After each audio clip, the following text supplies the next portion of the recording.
ये कहानी है मिट्ठू चिड़िया की। मिट्ठू चिड़िया एक जंगल से गुजर रही थी कि उसे एक तरह तरह के बीजों से भरी टोकरी दिखाई देती है। वो वहाँ आती है और उसे देखकर बड़ी खुश होती है कि चलो इसको तो मैं अपने खेतों में बोऊंगी। ये तो तरह तरह के फल और सब्जियों के बीज हैं। उसे लेकर वो अपने घर की ओर निकलती है और जैसे ही वो अपने घर उसको लेकर जाती तो वो अपनी बेटी को कहती है, बेटी मैं आज ये तरह तरह के सब्जियों के और फलों के बीज लाई हूँ, चलो इसे अपने खेत में बोते हैं। इससे बोकर हम अच्छे से अपना कामकाज चलाएंगे। दोनों उस काम को करने लगती हैं और उनमें पानी देने के लिए नदी किनारे जाती हैं। वहाँ उसे गौरी मिलती है। गौरी कहती है, अरे मैंने सुना है तुम खेती कर रही हो फलों और सब्जियों की। हाँ बहन, अरे तुम्हारे बस की बात नहीं है। वो ऐसा बोलती है, किंतु मिट्ठू उस पर ध्यान नहीं देती और पानी लाकर अपने फल और सब्जियों के पौधों में देने लगती है। वो बड़ी मेहनत से काम करती है। एक दिन वो सुबह सुबह क्या देखती है कि उसके सभी पेड़ों पर उसे भरे हुए हैं। उन्हें उसकी बेटी कहती है, माँ इतने फल सब्जियां हम थोड़े ही ना खा लेंगे, ये तो बहुत अधिक मात्रा में है। तब मिट्ठू अपनी बेटी को बोलती है कि बेटा हम ये सब अपने जंगल के पक्षियों को सस्ते दामों में बेचेंगे ताकि उन्हें भी फायदा हो और हमें भी।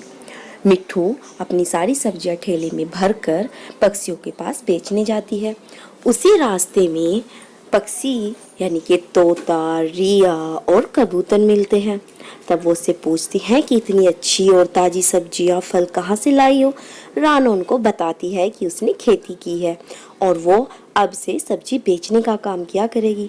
सभी पक्षी ये सुनकर बड़े खुश हुए क्योंकि गौरी तो बड़ी घमंडी पक्षी थी।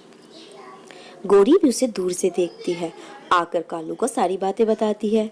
कालू से कहती है कि मैं तुम्हें पता है मिट्ठू के यहाँ बहुत सारी फल और सब्जियां होने लगे हैं, ताजी ताजी। सभी पक्षी बड़ी तारीफ कर रहे थे और वो मुझसे सस्ते दामों में बेच रही है। मुझे उसके खेत की सभी सब्जियां और फल सड़े हुए चाहिए। अब मुझे नहीं पता कि उन्हें तुम कैसे खराब करोगे। ये सुनकर कालू के दिमाग में बातें आई। उधर चिड़िया बड़ी खुश थी। मिट्ठू अपनी बेटी को बोल रही थी कि अब तो हमारे दिन बदल जाएंगे। उसकी बेटी कहती है, माँ बरसात हो रही है, क्या खेतों की तरफ नहीं जाओगी? उसने कहा, भला बरसात में कौन आकर चोरी करने वाला है? किंतु इस बरसात का इंतजार ही तो कालू कर रहा था। उसने उसके खेतों में आकर जहर मिला दिया जिससे उसके सभी फल और सब्जियों के पेड़ खराब हो गए। और अगले दिन जब मिट्ठू चिड़िया वापस अपने खेत में आती है तो वो खेत को देखकर बड़ी दुखी होती है और एक किनारे बैठ रोने लगती है क्योंकि उसकी सारी फल और सब्जियां सड़ और गल गए थे। सभी सब्जियां बेकार हो गई थी। उसी जंगल में एक जादुई पेड़ था जो ये सब देख रहा था।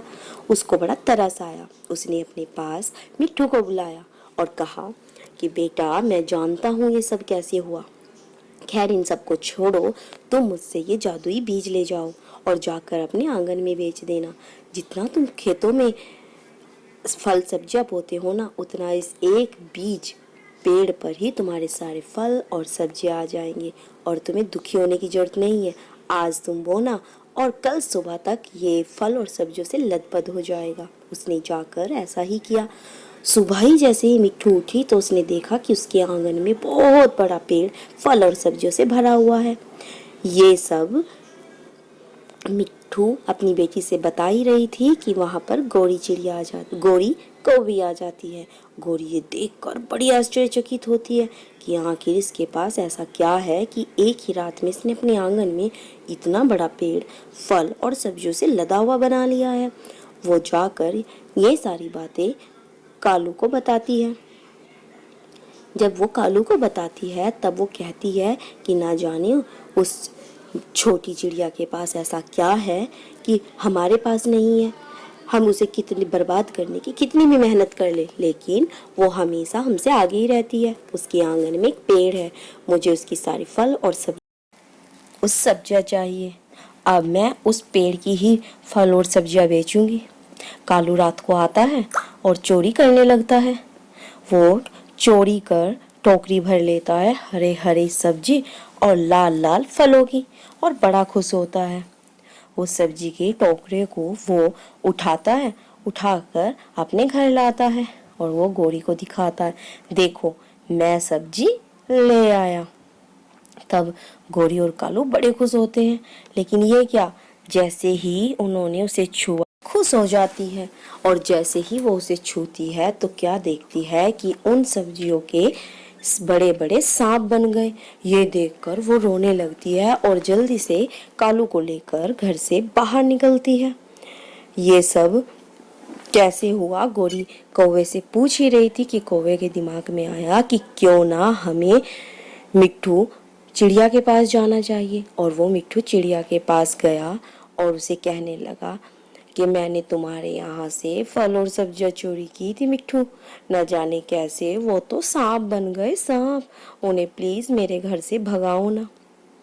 तब उसे मिट्ठू चिड़िया को उस जादुई पेड़ की याद आई। वो जादुई पेड़ के पास गई और पूछने लगी कि आखिर ऐसा क्यों हुआ। तब जादुई पेड़ उसे कहने लगा कि मिट्ठू, ये उनकी सजा है, सजा, चोरी की सजा है।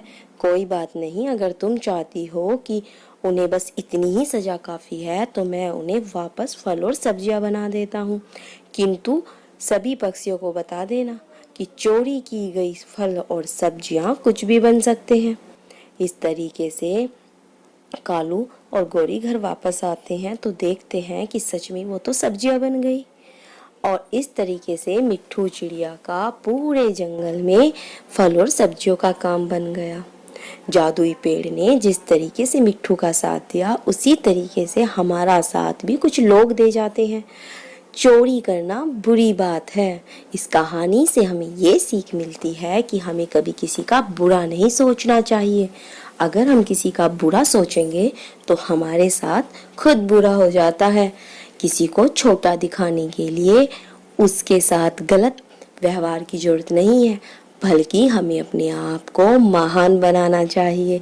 तो चलिए, ये कहानी आपको कैसी लगी आप हमें कमेंट में ज़रूर बताना। साथ ही साथ चैनल को लाइक शेयर सब्सक्राइब करना बिल्कुल नहीं भूलना। बेल आइकन बटन प्रेस करना ताकि आपको आने वाली सभी वीडियो का नोटिफिकेशन मिल जाए। और आपका एक लाइक, एक शेयर और एक कमेंट हमारे लिए बहुत बड़ा मोटिवेशन है। Thank you once again. और प्लीज़ प्लीज़ प्लीज़ आप हमें कमेंट लाइक शेयर ज़रूर करना। तो चलिए, मिलते हैं हम आपको नेक्स्ट वीडियो में। तब तक के लिए जय हिंद, जय भारत।